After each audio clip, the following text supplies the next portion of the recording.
আসসালামু আলাইকুম ভিউয়ার্স, কেমন আছেন আপনারা সবাই? আমি আলহামদুলিল্লাহ ভালো আছি। অনেক দিন পরে আপনাদের সাথে নতুন আরেকটি ভিডিও নিয়ে আসলাম। আমি এতদিন গ্রামে ছিলাম, অনেক টুকটাক ভিডিও শেয়ার করেছি আপনাদের সাথে গ্রামের। তো ঢাকায় আসার পরে সারাদিনে অনেক কাজ করতে হয়েছে। দুইটা বাচ্চা আছে, বাচ্চাদের নিয়ে অনেক ঝামেলা করতে হয়। তো এখন সন্ধ্যা হয়ে গেছে, তো আম্মুকে এসে আবার হেল্প করতেছিলাম। অনেক থালা বাসন দেখতেই পাচ্ছেন ধুইতে হচ্ছে। তো এখানে আবার আমার ছেলে এত দুষ্টুমি করতেছিল যে ওকে নিয়ে আমি আর পারি না, শুধু ওর পিছনে আমার দৌড়াইতেই হয় সারাটা দিন। তো এইভাবে কাজগুলো সব শেষ করে ফেলতেছিলাম। তো এত থালা বাসন হইছে, আমার দেখতে গিয়ে একদম মাথা ধরে গেছে ধুইতে ধুইতে। তারপরেও কি করার, আম্মুকে হেল্প করতে হবে।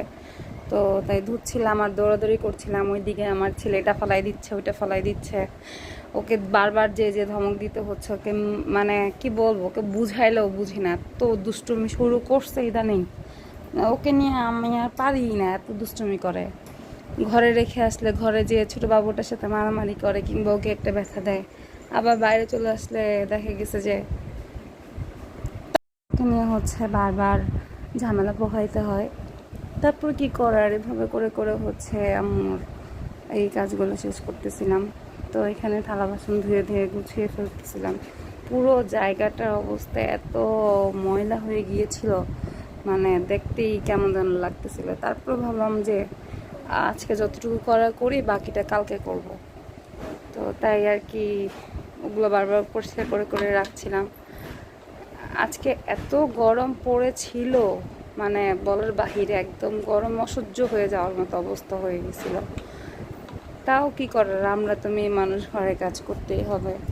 তো ঘরে কাজ গরম হইলেও করতে হবে, ঠান্ডা হইলেও করতে হবে, আমাদের তো এগুলো ছাড়া কোনো উপায় নেই। তো এভাবে করে ঘরের সমস্ত থালা বাসনগুলো শেষ করে ফেলছিলাম ধুয়ে। তা আম্মু আবার আমার সাথে সাথে এভাবে করে বারবার এগুলো ধুয়ে ধুয়ে রাখছিলাম। এমন একটা অবস্থা হয়ে গেছে রান্নাঘরটার, স্টাইলি সহজে ঠাস করে গুছিয়ে ফেলা যাচ্ছিল না, এত ময়লা হয়ে গিয়েছিল। তারপরেও কিছু করার নেই, আস্তে আস্তে করছিলাম। তো এইভাবেই আস্তে আস্তে সব থালা বাসন ধুয়ে ফেলা শেষ। ধোয়ার পরে আম্মু আমাকে হেল্প করছিল অনেক কিছুতে।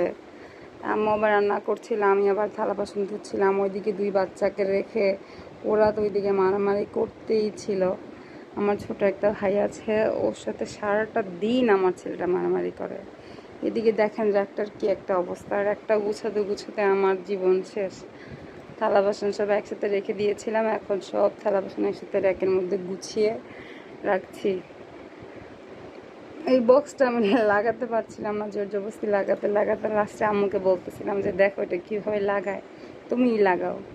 পরে আম্মু বক্সটা লাগিয়ে দিলে, আমি এগুলো সব গুছিয়ে এখন ঘরে চলে যাবো। আল্লাহ।